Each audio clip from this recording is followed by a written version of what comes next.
이 시간 함께 보실 성경 말씀은 고린도후서 9장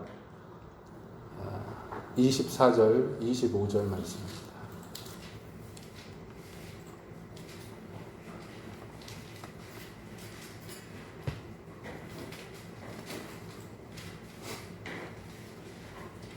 고린도전서입니다. 고린도전서 9장 24절, 25절 시간 함께 보겠습니다.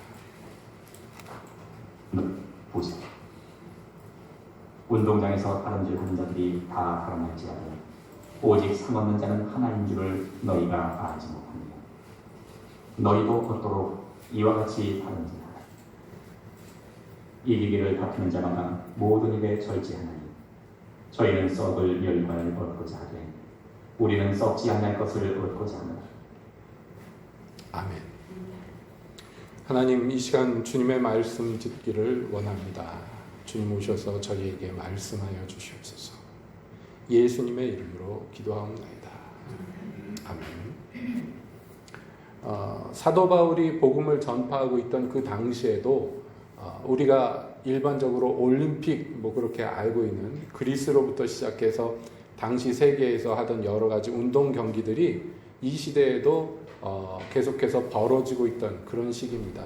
그래서 우리말 성경에 운동장에서 다름질하는 자들이 이렇게 표현을 해놨는데, 번역을 해놨는데, 이게 뭐냐면 육상 경기를 지금 이야기하고 있는 것이에요. 당대의 사람들이 육상 경기를 자주 쉽게 아주 접할 수가 있습니다. 그래서 그런 유적들이 아직도 그 지역에는 많이 남아있죠. 로마 일대, 그리스 일대에 보면 운동장, 경기장들이 유적으로 남아 있습니다. 그래서 육상 트랙들이 있어요. 거기에서 이제 육상 경기를 하는 것을 예로 드는 것입니다. 육상 경기를 하는데 막 뛰어가는데, 사람들이 막 뛰어가는데 무엇 때문에 그렇게 뛰어가느냐, 무엇 때문에 그렇게 달리게 하느냐 하면 상 받기 위해서다 그랬습니다. 지금도 똑같죠. 룰이 바뀐 게 없습니다. 100m면 100m, 200m, 300m, 500m 좋습니다. 몇 미터를 뛰든지 간에 결국은 뭐냐면 최종적으로 가장 빨리 들어온 사람이 상을 받는 것이죠. 그것을 위해서 운동장에서 그렇게 경기를 하지 않느냐, 그 얘기를 하는 것입니다. 그것을 예로 들면서 말하기를, 그러니까 너희들도 그렇게 달려라. 무엇을 위해서요? 상 받기 위해서 그렇게 달려라 라고 얘기합니다. 오늘 우리가 이 시간 하나님의 말씀을 통해서 함께 살펴보고자 하는 이 거룩한 주제가 이와 같습니다. 뭐냐면 우리의 신앙생활, 우리의 믿음 생활에 있어서 굉장히 중요한 요소 중에 하나가 이 상이라는 것인데, 의외로 사람들이 이 상에 대해서 별로 관심이 없는 것을 바로잡자 하는 것입니다. 이 상이라는 것이 굉장히 중요합니다. 왜냐하면 믿음이라고 얘기할 때, 우리가 믿고 구원을 얻는데 이 믿음이라고 얘기할 때 그 믿음을 뭐라고 성경에서 설명하느냐? 이 믿음을 뭐라고 설명합니까? 하나님이 계신 것을 믿는 것, 그리고 플러스해서 무엇이에요? 그 하나님이 자기를 찾는 자들에게 상 주시는 이심을 믿는 것, 이게 하나님이 기뻐하는 믿음이다 라고 정의를 성경이 히브리서에서 내리고 있는 것이에요. 그러니까 이건 굉장히 중요한 얘기입니다. 뭐냐면 우리가 믿는다 이게 추상적인 게 아니에요. 하나님이 기뻐하시는, 하나님이 바라고 이것이 믿음이다 라고 얘기하시는 그 믿음의 첫 번째는 아무튼 간에 하나님 계신 것을 믿는 것이죠. 그 하나님이 어떤 하나님이냐, 나랑 상관없는 하나님이 아니고 온 천지 만물을 만드셨을 뿐만 아니라 그것을 지금도 다스리고 계시고 나를 만드셨고 내 인생의 주인 되시고 나를 구원하시는 분, 여차저차 아무튼 살아계시는 그 하나님이 나랑 관계를 맺고 계시는 그분이 살아있고 진짜 존재한다는 것을 믿는 거예요. 이게 믿음에 있어서는 가장 첫 번째죠. 여러분 다 믿으시죠? 하나님 있는 거 믿습니까? 하나님 계신 거 믿습니까? 여러분이 유신론자냐고 믿는 것이 물어보는 게 아니에요. 크게 보면 사람들이 무신론자와 유신론자로 나눠집니다. 무신론자들은 나중에 얘기하고, 유신론자들, 즉 신이 있다고 믿는 사람들이 있죠. 많은 사람들이 그래서 종교를 갖고 있습니다. 기독교뿐만 아니라 수많은 종교를 갖고 있는데 그 종교에, 어떤 종교든지 그 종교에 속한 사람들은 아무튼 간에 신의 존재를 믿는다는 거예요. 기본적으로 믿는다 하는 것입니다. 잘 믿든지 못 믿든지를 떠나서 아무튼 신이 있다고 믿으니까 무슨 종교 생활을 하지 않겠습니까? 자, 그런데 신이 있다고 믿는다고 다 되느냐? 아니라는 거예요.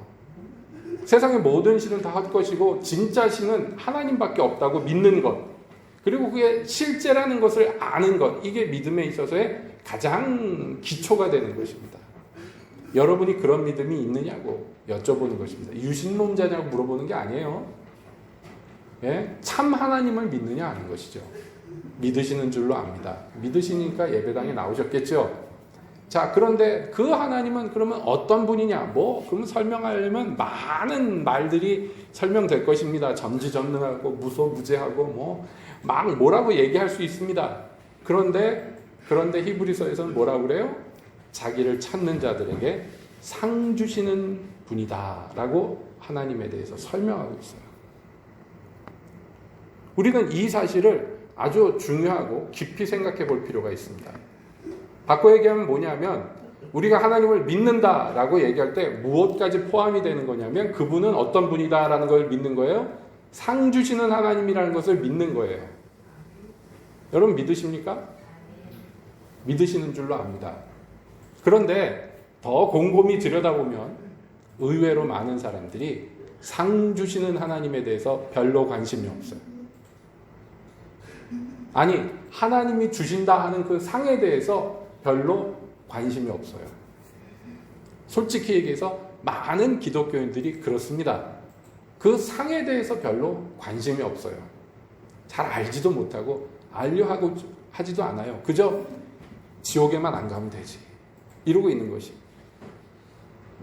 그러다 보니까 하나님을 믿는다 하지만 실제로 그 믿음이 온전치 못한 거예요. 왜냐하면 온전한 믿음은 무엇입니까? 하나님이 상 주시는 이심을 믿는 것이 온전한 믿음인데 믿음이 온전하지를 못해요. 믿음이 없는 것은 아니지만 온전하지 못하기 때문에 그 온전하지 못한 믿음을 가지고 신앙생활을 하기에 상을 바라지도 않고 상을 구하지도 않고 상을 얻기 위해서 달리지도 않아요. 아닌데요, 나는 상을 받기 원하는데요 라고 얘기할지 모르지만 말이 아니에요. 하나님의 나라는 말에 있지 않아요. 뭐에 있습니까? 그의 행위에 있습니다. 여러분, 바리새인들이 예수님한테 그렇게 질책받는 이유는 무엇이냐면 말이 틀려서가 아니에요. 자기의 말하는 것을 행하지 않았기 때문입니다. 건전한 교리가 얼마나 많아요, 바리새인들이. 사두개인하고 비교하면 건전한 교리 그 자체. 그러나 그가 믿는, 고백하는 그 건전한 교리대로 살지 않잖아요. 가짜로 살잖아요. 그것은 안 믿기 때문입니다. 자기들이 말하는 바를 믿지 않기 때문입니다. 자, 한번 예를 들어봅시다. 지금 대한민국에 어떤 기독교인이 있어요. 이 사람이 죽어서 그냥 평균적인 신앙생활을 하다가 세상을 떠나서 하나님 앞에 갔어요. 똑같은 날에 어떤 한 분이 또 돌아가셨는데 이분은 정말 저 야만의 땅에 가가지고 복음을 전하다 붙잡혀서 고초를 겪다가 순교당하신 분이, 선교사님이 같은 날 돌아가셨어요. 자, 이 두 분이 하나님 앞에 갔을 때 누가 더 상을 받을까요? 그냥 단순하게 얘기해 봅시다. 누가 더 상을 받을까요? 물어보다 많아지. 순교하신 분이 더 상을 받겠지. 그렇죠? 안 그래요? 그러니까 그러면 나도 순교 자리를 알아봐야 되겠는데 이런 마음이 들어요? 아니면은 다행이다, 나는 순교 안 해서 다행이다, 이런 마음이 들어요? 자, 제가 유치한 예를 들었지만 상을 바라보느냐 안 바라보느냐 실제 상황이고 현실이에요. 상을 바라보는 자들은 이 땅에서 상을 바라보는 삶을 산단 말이에요. 자, 그러면 예를 들어 봅시다. 사도 바울은 어떤 상을 바라고 살았을까요? 사도 바울은, 이 얘기를 하고 있는 사도 바울은 지금 어떤 상을 바랄까요? 이 9장에서 거기에 대해서 설명하고 있습니다. 뭘 설명하느냐 하면, 자, 다른 사도들도 열심히 일하고 있어요. 그런데 다른 사도들하고 바울이 다른 점 중에 하나가 있는데 뭐냐면 자비량하고 있다는 것입니다. 자비량이 뭐냐면 교회에서 사례를 받지 않고 제 손으로 일해가지고 선교를 하고 있어요. 왜냐하면 상황이 다릅니다. 지금 여기 이 편지를 쓰고 있는 바울과 바나바는 주로 어디에서 사역을 하느냐면 이방의 땅에 가서 복음을 전파하고 있어요. 다른 사도들하고 약간 다르죠? 그런데 이방의 땅에 들어가서 복음을 전파하기 때문에 그가 말하는 거예요. 예? 뭐라고 얘기하느냐? 우리가 먹고 마실 권위 없겠느냐? 교회에서 나오는 것으로 먹고 마실 권리가 없겠느냐 하는 거예요. 당연히 있다는 것입니다. 성전에서 봉사하는 자는 성전에서 나는 것으로 먹는 것이 하나님 나라의 법칙이야. 그런데 왜 그렇게 하지 않고 나와 바나바만 수고하여 일하느냐 하면 혹시 이방인들이 오해할까 봐. 그래서 복음 전파에 누가 될까 봐. 이방인들은 그러니까 뭐예요? 하나님 섬기는 법도에 대한 기본 지식이 없잖아요. 유대교에 있는 사람들은 안단 말이에요. 예부터 성전에서 나는 것으로 제사장과 레위인들이 먹고 사는 것을 안단 말이에요. 그러니까 사도들을 공개하는 것이 아주 당연합니다만은 이방 교회는 그런 지식이 없잖아요. 아무것도 모르잖아요. 그러니까 복음 전파하다가 혹시 이들이 시험 들고 오해할까 봐. 그래서 복음 전파하는데 방해가 될까 봐 자기에게 있는 당연한 권리를 쓰지 않고 있어요. 사도 바울이 그렇게 하고 있어요. 그런데 사도는 그것을 뭐라고 설명했느냐? 그렇게 하는 것을 뭐라고 설명했느냐 하면 바로 18절에서 이렇게 얘기합니다. 그런즉 내 상이 무엇이냐? 내가 복음을 전할 때 값없이 전하고 복음으로 인하여 내게 있는 권을 다 쓰지 아니하는 이것이로다. 사도 바울이 왜 그렇게 하느냐면 상을 얻기 위해서다라고 얘기해요.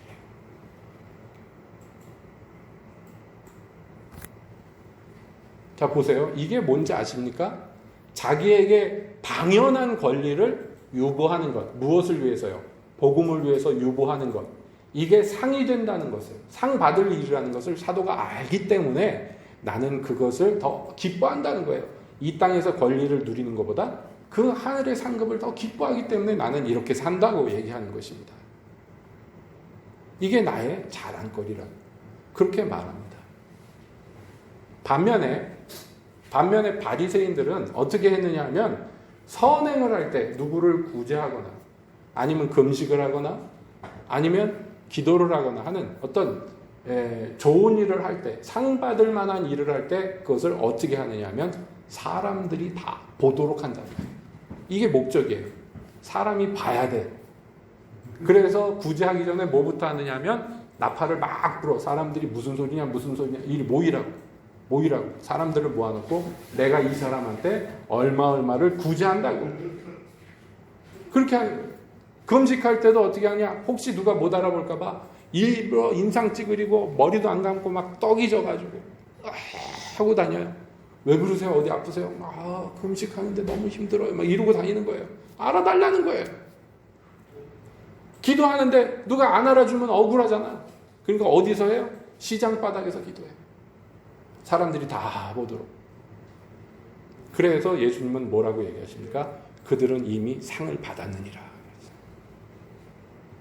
그 원하는 바가 이루어졌어요. 사람들한테 존경받고 사람들한테 칭찬 듣고 이게 그가 원하는 상이에요.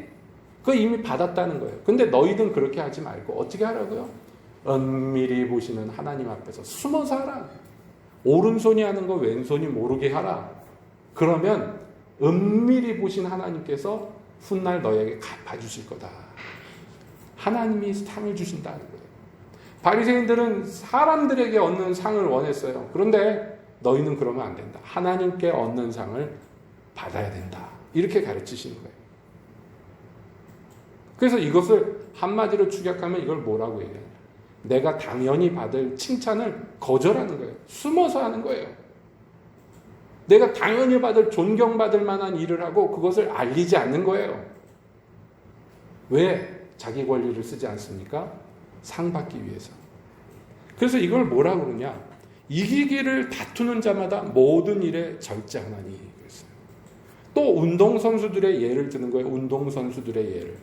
제가 전에 격투기 선수들 예를 들었습니다. 여러분 격투기 선수, 복싱 선수 이런 선수들이 제일 힘들어하는 그 훈련 과정 중에 제일 힘들어하는 게 뭐냐면 때리고 맞고 이게 힘든 게 아니라는 거예요. 뭐가 제일 힘들겠냐면 다 이구동성 감량이라고 그래요. 왜냐하면 자기 체중보다 낮춰서 경기를 합니다. 일반적으로. 그래서 운동하면서 잘 먹어야 되는데 굶어. 물도 안 마셔. 운동은 죽어라고 하면서 경기 날짜에 맞춰가지고 스케줄대로 체중을 줄여야 돼요. 그래서 마지막에 2, 3일에 아주 죽어난다. 왜냐하면 그렇게 해야지 이기니까. 자기 평소 체중으로 나가면 져요. 이 체중보다 낮춰서 나가야 돼요. 체급을. 그래가지고 그 경기하기 전날 그 체중을 재죠. 그래서 체중이 통과되면 하루 동안 막 먹어요. 그 아무렇게나 먹는 게 아니라 과학적으로 먹여요. 그래서 하루 만에 체중을 복귀를 시켜버려요. 그리고 경기 나가면 힘이 세진 거예요. 저쪽 선수도 물론 그러겠죠. 근데 나는 그 체중을 이렇게 줄이지 않고 내 평소 체중에 맞춰서 나간다. 그럼 두드려 맞고 지는 거예요. 그러니까 이기려고 그 감량을 하는데 마지막 몇 그램까지 빼는데 그거 못 빼가지고 체중 재는 날 팬티까지 벗는 사람들 있잖아요. 그런 거 보셨어요? 그 몇 그램이 넘는 거예요. 아슬아슬하게. 그러면 그 다음에 어떻게 하느냐? 코치들이 막 와가지고 수건 둘러주면 팬티까지 다 벗고 그거 몇 그램 줄이려고. 여자 선수들까지 홀딱 벗고 체중계에 올라갑니다. 그거 몇 그램 줄이려고. 이기기를 다투는 자는 뭘 한다고요? 안 한다고. 자기가 당연히 먹고 마실 수 있는데 안 한다고. 왜요? 이기려고. 지금 사도 바울 당시에도 육상 선수도 있고 뭐 레슬링 선수도 있고 권투 선수도 있고 다 있어요. 오래된 경기 스포츠들 있잖아요. 그거 하는 사람들이 자기 하고 싶은 대로 안 산다는 거예요. 왜냐하면 이겨야 되니까. 근데 그들은 뭘 위해서 그렇게 하느냐 하면 저희는 썩을 면류관을 위해서. 여러분 이건 시적인 표현이 아닙니다. 월계관을 얻잖아요. 올림픽에서 뭐 운동 경기에서 우승하면 요즘처럼 금메달을 주는 게 아니라 머리에다가 월계수로 만든 관을 씌워준단 말이에요. 그런데 이게 썩어요. 진짜. 왜냐하면 식물로 만들었으니까. 예전에 어디 그 무슨 박물관에 가서 손기정 선수가 베를린 올림픽 때 금메달 땄잖아요. 아시죠? 그때 상을 2개를 받았어요. 메달 말고 상을 2개 마라톤 우승했다고 2개를 받았는데 하나는 그리스 시대 때 진짜 그리스 사람들이 썼던 투구하고 하나는 월계관입니다. 그래서 여러분들 그 사진 보셨을 거예요. 머리에 월계관 쓰고 이렇게 고개 숙이고 있는 사진, 유명한 사진 있잖아요. 조선일본가가 동아일본가가 여기 가슴에 일장기를 태극기로 그렸다가 폐간될 뻔했죠. 신문사가 그때. 그래서 우승해놓고도 고개 숙이고 있는 그 머리에 월계관이 씌워져 있었어요. 그런데 그게 지금도 박물관에 있는데요. 보존을 아주 잘했습니다. 아주 진공으로 된 그 유리관 안에 딱 있는데 썩었어. 화석이야, 화석. 그렇죠. 그때가 40년도인가 그랬는데 그게 뭐가 남아있겠습니까? 그 형태만 있는 거예요. 그거 진짜 그 뚜껑 열어버리면 금방 재가 돼버릴 정도로 아슬아슬하게 걸려있는 것을 제가 예전에 본 기억이 있습니다. 그러니까 그 면류관이라는 건 다 썩을 거예요. 진짜 문자 그대로 다 썩어. 반짝이지. 좀 지나면 썩어서 없어지는 그것을 얻고자, 그 명예를 얻고자 운동선수들이 그렇게 열심히 훈련하고 절제하지 않느냐라고 얘기하는 거예요. 그런데 우리는 무엇을 위해서 그러면 이기기를 원해서 뛰어야 돼요? 썩지 않을 면류관이에요. 주께서 우리에게 주시는 상은 영원한 거예요. 영원한 거. 자, 제가 이렇게 설명하면 여러분 마음 안에 막 무럭무럭 사모함이 막 생깁니까? 그래, 순교라도 해서 내가 그런 면류관을 얻어야지 막 이런 마음 들어요? 천만에 만만해. 난 아픈 거 싫어요. 나는 못해요. 막 이런 마음 들죠? 예, 맞아요. 그게 나쁜 건 아니에요. 나는 순교할 수 있어. 이런 사람 치고 순교하는 사람 못 봤어요. 다 저는 능력이 없어요. 저는 연약해요. 그런 분들이 정말 중요한 순간에 목숨 바쳐 주님께 충성하는 거죠. 자, 그게 중요한 게 아니라 지금 뭘 사도가 얘기하냐면 결정적인 순간에 순교하냐 마냐 이거 얘기하는 게 아니에요. 그럼 뭐냐 하면 평소 삶의 이 달리기, 장거리 달리기 할 때 어떤 모습으로 달려가느냐 하는 거예요. 어떤 마음으로 달려가느냐 하는 거예요. 사도 바울은 지금 경기장에 있는 운동선수들의 예를 들었습니다마는 여러분 우리가 일상에서 만나는 흔한 모양들을 한번 생각해 보세요. 사람마다 각기 뭔가를 얻기 위해서 노력하고 수고하는 부분들이 있습니다. 학생들이 왜 학교에 붙들려서 학원 다니면서 뭐 이것도 공부하고 저것도 공부하고 합니까? 뭐 때문입니까? 좋은 성적 내려고 그러죠? 그렇죠? 여러분 좋은 성적 내는 거 머리가 좋으면 이득이겠죠? 유리하겠죠? 그러나 사실은 IQ 차이도 있겠습니다만 더 중요한 차이는 어디에 있느냐면 얼마나 잘 앉아있고 얼마나 집중력을 유지하느냐. 사실은 이것이에요. 그래서 어떤 박사님이 그런 얘기 하더라고요. 서울대 나와서 뭐 하버드 갔다 와가지고 무슨 박사학위 딴 사람이 그러더라고요. 자기가 제3자 입장에서 보니까 자기에게 있는 재능이 있는데 그게 뭐냐면 오래 앉아서 공부할 수 있는 재능이다. 근데 그것은 아무리 봐도 타고나는 것 같다. 주변에 공부 잘하는 애들 있잖아요. 보니까 그런 재능들이 있는 거예요. 머리는 제각기 조금씩 달라도 아무튼 간에 앉아서 공부하는 재능이 있는 거죠. 자, 그런데 그 재능이 모든 사람에게 있는 게 아니더라는 거예요. 그러니까 애들 잡아다가 책상머리에 앉혀놔도 왜 성적이 안 오르느냐? 그냥 앉아만 있기 때문이죠. 그러니까 피차 죽을 노릇이지. 그러나 분명한 것은 앉아서 집중력을 유지할 능력이 있든지 없든지 집중력을 유지만 하면 성적은 오르게 돼 있어요. 무슨 수를 써서라도 오르게 돼 있습니다. 평균 정도의 지능을 갖고 있다면 말이죠.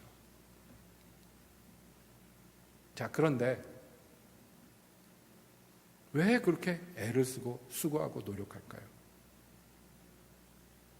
앉혀만 놓으면 공부하느냐 뭐 어쩌고 저쩌고 하지만 일단 앉혀놓으면 공부는 해요. 어떻게든지 조금이라도 하니까 평균적으로 한국 애들이 다른 나라 애들보다 공부 성적이 좋죠. 아무래도 오래 앉혀놓고 잡아놓으니까 비효율적인지는 모르지만 결과는 나온단 말이에요.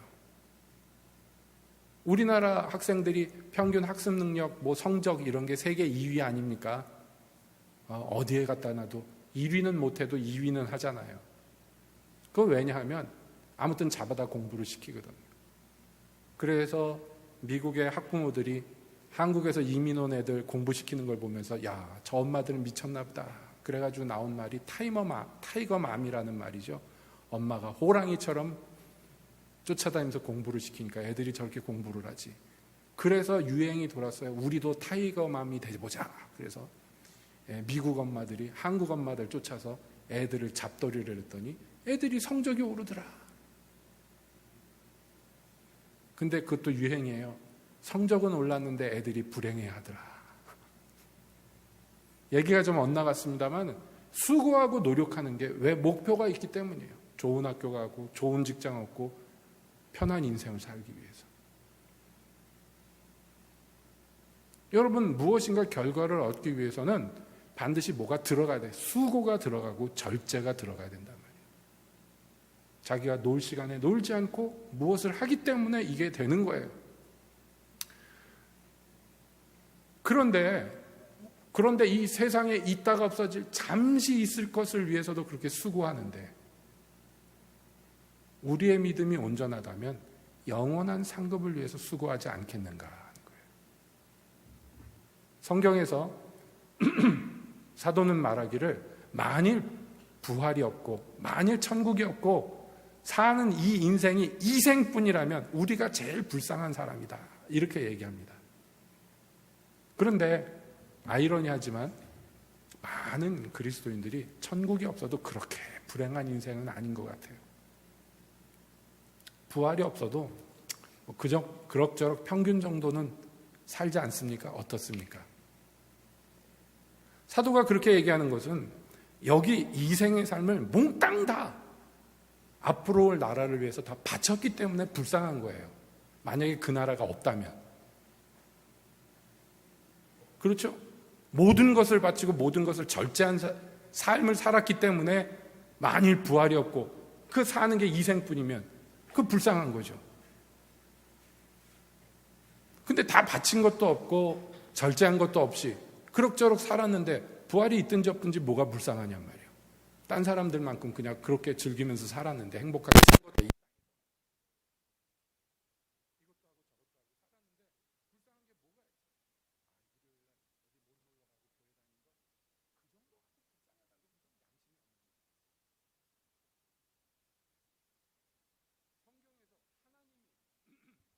우리에게 바라보고 계시는 삶의 수준이 있는데 상 주시려고 이렇게 지켜보고 계시는 기대하고 있는 수준이 있는데 말이죠. 우리는 그것을 기대하지 않아요. 그러면 안 맞는 거예요. 이게 뭐가 안 맞는 거예요. 그래서 땅에서 그리스도인으로 살아도 그렇게 불쌍한 거 없어요. 손해본 게 없기 때문입니다. 그다지 많이 피해본 게 없기 때문이에요. 예수를 믿어도 그렇게 고생한 게 없기 때문입니다. 그러니까 불쌍한 게 없죠. 뭐가 불쌍해요? 그러므로 우리는 말씀 앞에 서서요, 바로 잡아야 됩니다. 우리의 신앙을 바로 잡아야 돼요. 마음을 바로 잡아야 돼요. 믿음을 바로 잡아야 돼요. 제가 자꾸 이런 얘기하니까 어떤 분들은 자꾸 차 목사님 설교 들으면 부담스러워 죽겠다고 막 그러는데 그거 어떻게 할 수 없지. 성경이 그렇게 얘기를 하는데. 사실이잖아요. 저는 여러분들이 다 주님 나라 가서 상급 받기를 원합니다. 상급을 받았으면 좋겠어요. 여러분 한 분 한 분이.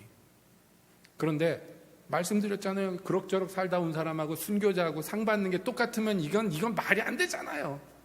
불공평한 거잖아요. 안 그래요? 공평하신 하나님이 상을 어떻게 주시겠어요? 공평하게 주시겠지. 공정하게 주시겠죠.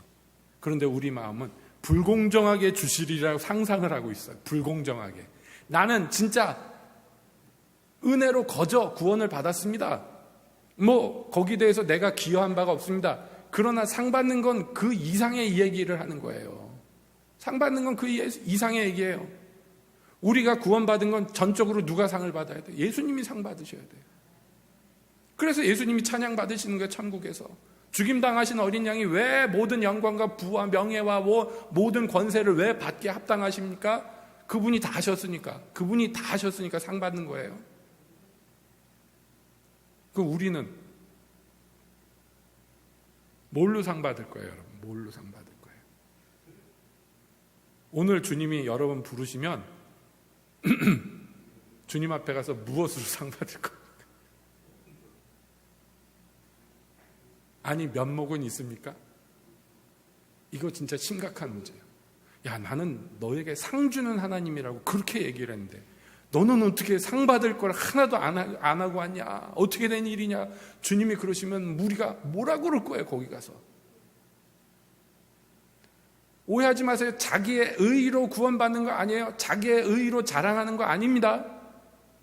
근데 뭐예요? 상 받을 일은 있어야 돼요. 내가 마땅히 누릴 권리를 주를 위해서 포기한 게 있어야 된단 말이에요. 내가 그리스도 때문에 모욕을 당했어. 내가 모욕당할 이유가 뭐가 있어? 지난해나 나 모욕하는 놈한테 가가지고 욕하고 변명하고 싸우고 할 수 있죠. 그거 마땅한 인권 아닙니까? 그러나 욕을 당하도 그리스도를 생각하고 참으면 그게 복이에요. 왜? 그게 상으로 돌아올 거니까. 여러분 그리스도 때문에 억울한 일 얼마나 당하셨어요? 살면서. 억울한 일 당하고 참아보셨어요? 그리스도를 위해서? 전 집사님 고개 끄덕끄덕하네. 벌써 상이 정립이 된 거예요. 상이 정립이 되는 거예요. 진짜예요. 예수님 앞에 가서 의인들이 그러잖아요. 주여 우리가 언제 그렇게 했습니까? 자기도 그렇게 상이 쌓인 줄 몰랐어요. 그냥 그리스도를 위해서 살았을 뿐이에요. 그런데 주님이 상을 준비하고 막 상을 주고 칭찬하니까 우리가 언제 그랬습니까? 예수님이 뭐라고 그러십니까? 여기는 이 작은 자에게 한 것이 곧 나에게 한 것이다. 이런 상 말이에요. 이런 상. 아무도 모르는데 예수님 생각해서 예수님 대하하듯이 내가 그 사람한테 왜 내 자산을, 내 시간을, 내 수고를 왜 써야 돼? 근데 썼단 말이에요. 사심 없이. 그리스도 때문에. 여러분, 이런 것들이 다 하늘 기록책에 기록이 돼 있는 거예요. 주님이 상 주시려고 다 기록을 해놓는단 말이에요. 이런 것들이 쌓여서 주님 나라 가서 상급을 받는데 그 상급은 우리가 상상하지 못한 상급을 받을 거예요. 여러분, 상상해 봅시다. 우주에 별이 몇 개나 있습니까? 그걸 어떻게 알아? 모르지. 그런데 여러분, 상으로요, 그 별들을 다스리는 권세를 준단 말이에요. 주님이. 지구 같은 별을, 예를 들어서 지구 같은 별을 상상해 보세요. 거기에 뭐 누가 살겠죠. 우리 인간들은 아니지만 뭐 천사들이 살든지 누가 산다고 생각해 보세요. 그런 별들이 있는데, 그래, 너는 10골 권세, 10골 다스릴 권세를 주마. 너 10달란트 남겼으니까. 예, 그래요? 10골이 뭔데요? 별 10개 주님이 주시는 거예요. 거기서 왕노릇하리라 그랬어요. 주와 함께 왕노릇하리라. 스케일이 제가 이렇게 상상으로 말했지만 이거보다 더 클 거예요. 주님이 주신 상이. 아, 나는 그런 거 안 원해요. 그저 천국만 갔으면 좋겠어요. 지옥 안 가고 천국만 갔으면 좋겠어요. 그런 사람이 굉장히 겸손한 것 같죠? 그거 불신앙입니다. 믿음 있는 사람은 주의 음성을 들어야 돼. 내 입을 크게 열라. 내가 채우리라. 이스라엘은 뭐라고 그럽니까? 그 얘기를 듣고 광야에서 이스라엘은 뭐라고 그랬어요? 여호와가 누구건데 광야에 식탁을 펴겠느냐 하고 입을 안 열었다는 거예요.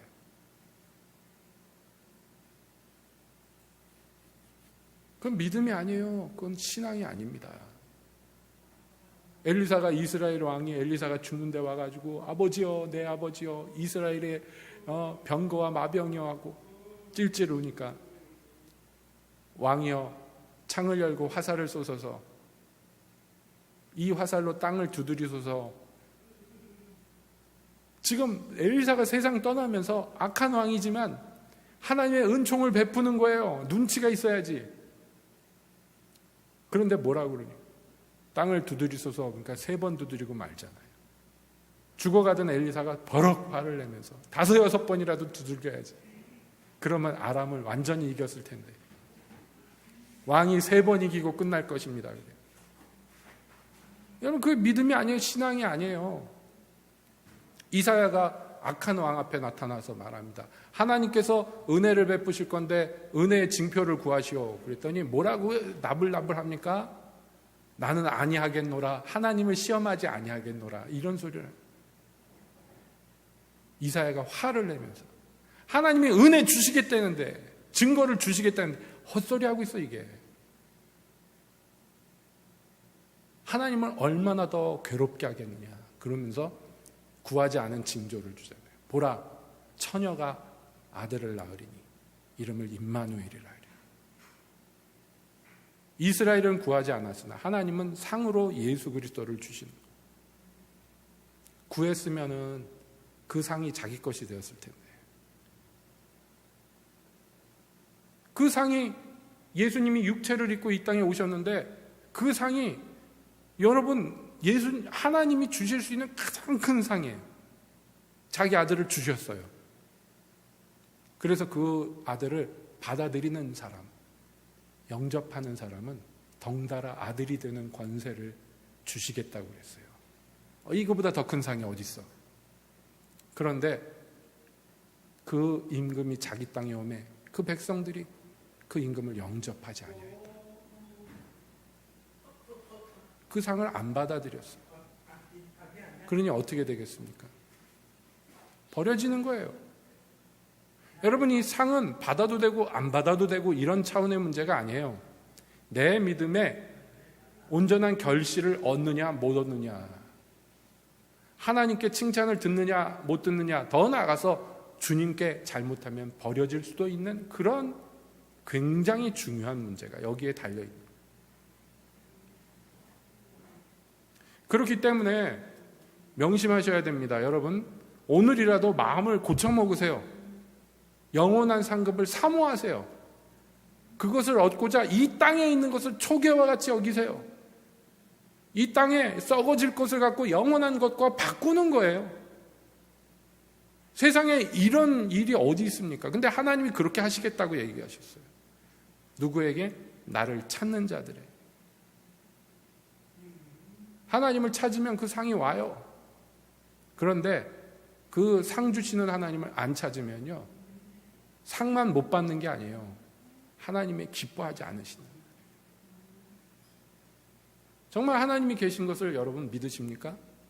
믿으신다면 그 하나님이 상 주기를 기뻐하시는 분이라는 걸 믿으셔야 돼요.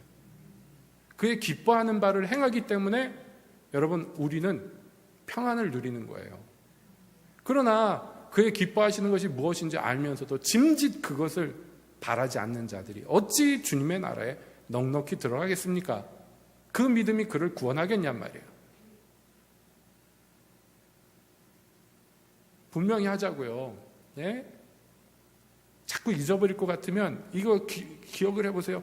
그저 일주일에 한 번 교회 나오고 그냥 헌금 조금 하고 그러다가 세상 떠나 기독교인 하고 복음 증거하다가 목숨을 잃은 사람하고 하나님 앞에 갔을 때 상급이 같겠냔 말이에요. 절대로 같지 않아요. 그러면 안 되는 거잖아요. 그러면 안 되죠.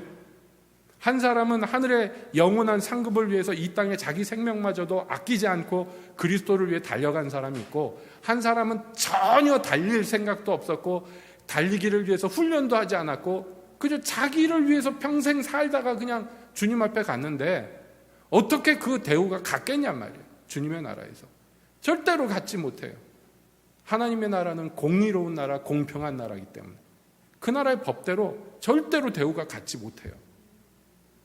저 분명히 얘기했습니다, 여러분. 나중에 주님 나라 가서 이런 줄 몰랐어요, 막 이런 소리 하지 마세요.